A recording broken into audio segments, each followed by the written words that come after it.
নমস্কার বন্ধুরা, কালো সোনার একটি নতুন রেসিপিতে আপনাদের সকলকে স্বাগত। ঝোলটা দেখেছেন? একটা মাছের ঝোল আজকে নিয়ে এসেছি। সাধারণ ঘরে অনেক সময় হয়ে থাকে, কিন্তু দিনে দিনে আমরা এই মাছটার সাথে অপরিচিত হয়ে পড়ছি। মাছটার অনেক নাম আছে। কেউ বলেন বক মাছ, কেউ বলেন গাংধারা মাছ, কেউ বা বলেন কাইক্কা মাছ। বাংলাদেশে অনেকেই এখন এই মাছটির সাথে পরিচিত। মাছটির চেহারা কেমন আসুন দেখে নিন। মাছটাকে দেখতে অনেকটা এই রকম। মাছটার মুখটা লম্বা মতন, আর পেছনে দেখুন ল্যাজের কাছে ময়ূরের মতন একটা স্পট আছে, অর্থাৎ গোল চিহ্ন আছে। মাছটিকে কেটে নিতে গেলে এইভাবে মাথাটা ফেলে দিয়ে আঁশ ছাড়িয়ে টুকরো টুকরো করে কেটে নিতে হবে।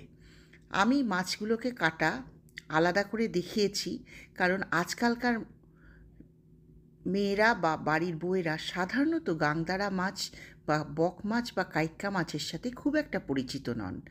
সেই জন্য কিছুটা সময় মাছটা কী করে কেটে নিতে হবে সেটা আমি দেখিয়েছি। যদি আপনারা মনে করেন এই মাছের ঝোল বা ঝাল বা তেল ঝাল করবেন, তাহলে আমার এই রেসিপিটা অবশ্যই দেখবেন। খুব সামান্য উপকরণে খুব সুস্বাদু একটি মাছের পদ তৈরি করা যায়। এইভাবে প্রতিটা মাছকে আঁশ ছাড়িয়ে মাথাটা কেটে ফেলে পাখনাগুলো ফেলে 2 বা 3 টুকরো করে নিন। যদি মাছটি অনেক বড় হয় সেক্ষেত্রে টুকরোগুলোও বড় হবে। আমি এই সাইজের মাছ পেয়েছি, তাই জন্যে আমার টুকরোগুলো মোটামুটি এই রকম 3 টুকরোর মতো হয়েছে।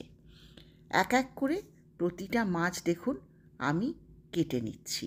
একটু সময় নিয়ে মাছটা কাটবেন, পরিষ্কার করে নেবেন আর ধুয়ে নুন হলুদ মাখিয়ে নেবেন।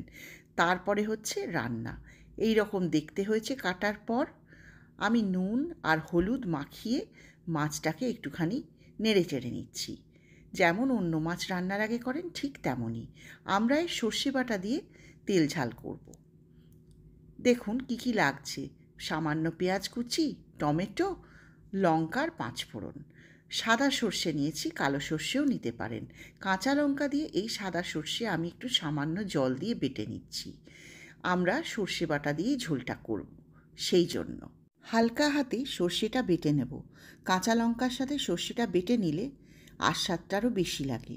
দেখুন আমার সর্ষে বাটা হয়ে গেছে। শুকনো লঙ্কা আর 5 ফোড়ন নিয়েছি ফোড়ন দেবার জন্য। কড়াইতে তেল গরম করছি। তেল ভালো মতো গরম হলে কড়াইয়ের চারদিকে লাগিয়ে নিন আর মাছের টুকরোগুলো ছেড়ে দিন। মাছের টুকরোগুলো প্রথমেই নাড়বেন না, ঢাকা দিয়ে একটু ভাজা হতে দিন। তারপর একধার হয়ে গেলে অন্য দিকটা ঘুরিয়ে ঘুরিয়ে নেড়ে ভেজে ফেলুন। খুব বেশি ভাজা করার দরকার নেই, অল্প ভাজা করলেই এই মাছ খুব সুস্বাদু লাগবে। একেবারে লাল পুড়িয়ে ফেলবেন না, এই রকম হালকা লাল হলেই তুলে নেবেন। আমি 2-3 বারে সমস্ত মাছগুলো ভেজে নিলাম। একবার হয়ে গেছে ভাজা, এটা সেকেন্ড ব্যাচ ভাজছি। এইরমভাবে দিয়ে ঢেকে এক পিঠ হতে দেবেন, তারপর আবার নাড়াচাড়া করে অন্য পিঠটা হলে মোটামুটি লাল রং ধরলেই তুলে ফেলবো।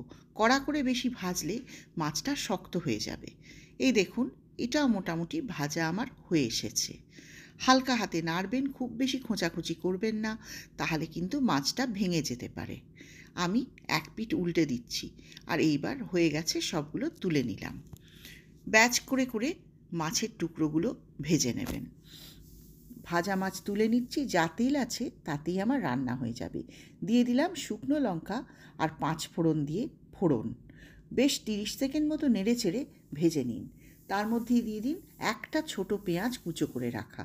পেঁয়াজটা লাল করে ভাজতে হবে না, পেঁয়াজের রং হালকা সোনালি বা সাদা হয়ে এলেই আমাদের মোটামুটি ভাজা হয়ে যাবে। দিয়ে দিলাম একটু নুন, যাতে পেঁয়াজটা তাড়াতাড়ি ভাজা হয়ে যায়, জল ছেড়ে দেয়।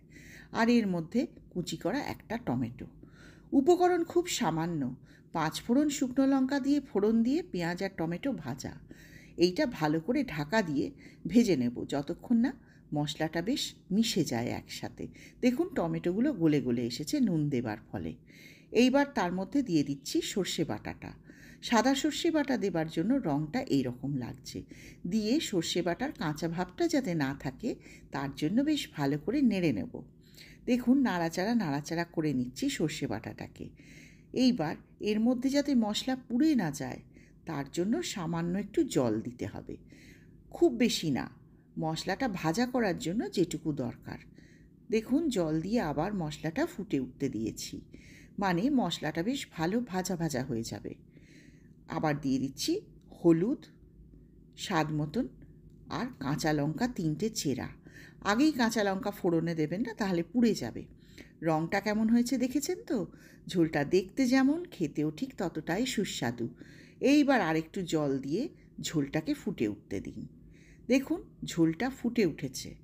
খানিকক্ষণ ঝোলটা 2 থেকে 3 মিনিট ফুটে উঠতে দিন, তাহলে সর্ষের কাঁচা ভাবটা চলে যাবে আর স্বাদটাও ভালো হবে। এইবার ভাজা মাছগুলো ওর মধ্যে দিয়ে দিন, দিয়ে খুব হালকা হাতে একবার মাছগুলো ঝোলের মধ্যে নেড়েচেড়ে মিশিয়ে দিন। দেখুন আমি ভাজা মাছগুলো হালকা হাতে মিশিয়ে আর সামান্য একটু জল দিচ্ছি। জলটা গরম জলও দিতে পারেন বা মশলা ধোয়া জলের বাটি থেকে আমি জলটুকু দিয়েছি।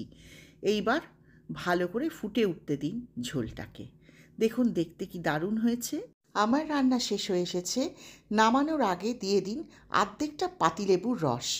এইটা হচ্ছে ফিনিশিং টাচ যাকে বলে। একটা সুন্দর স্বাদ হবে এতে, মাছের কোনো গন্ধ থাকবে না। এই রকম সুস্বাদু রান্না আরও দেখতে আমার কালোসোনা চ্যানেলে সাবস্ক্রাইব করার অনুরোধ রইল। দেখুন কি দারুণ দেখতে হয়েছে। ধন্যবাদ।